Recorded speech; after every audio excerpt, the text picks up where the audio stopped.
வணக்கம். ராதாகிருஷ்ணன் பாம்ஸ்க்கு உங்களை நான் வருகன்னு வரவேற்கிறேன். இன்றைக்கி மார்கழி மாதம் 3ஆம் தேதி. என்ன தகவலுங்கன்னா, நம்ம வாசலுக்கு முன்னாடி கோலம் போடுவாங்க எல்லா வீட்லேயுமே கம்ப்ளீட்டாக.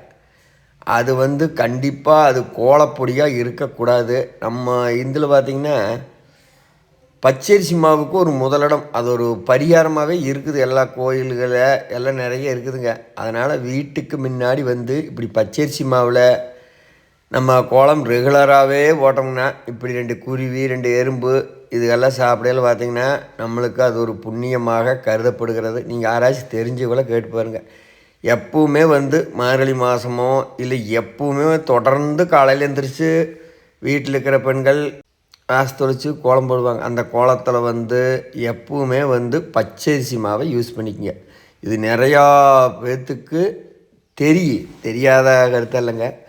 முக்கால்வாசி பேர் பார்த்திங்கன்னா எல்லாம் இந்த கலர் கோலப்பொடி இதுகளில் போயிடுது. அது இந்த கலர் கோலப்பொடிக்கு ஆசைப்பட்டோம்னா ஒரு விசேஷத்தன்னைக்கு அந்த மாதிரி அப்பவும் பார்த்திங்கன்னா பச்சரிசி கோலம் 2 எப்பவும் போடுற இடத்துல போட்டோம்னா அது வர்றதை சாப்பிட்டு போயிடும்.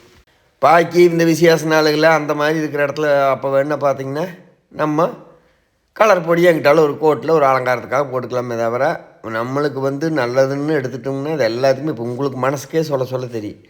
பச்சரிசி மாவுக்கு கோலத்துக்கும் நம்மளுக்கு இப்படி 2 குருவி 2 எறும்பு இதுக்கு மெயினாக பொறுக்கு. அதை அங்கிட்டு நம்ம கூட்டி இப்போ மறுநாள் தள்ளியில் அது ஒரு ஓரமாக போய் நிற்கலாம். அது 2 எறும்புக்கு சேரும்.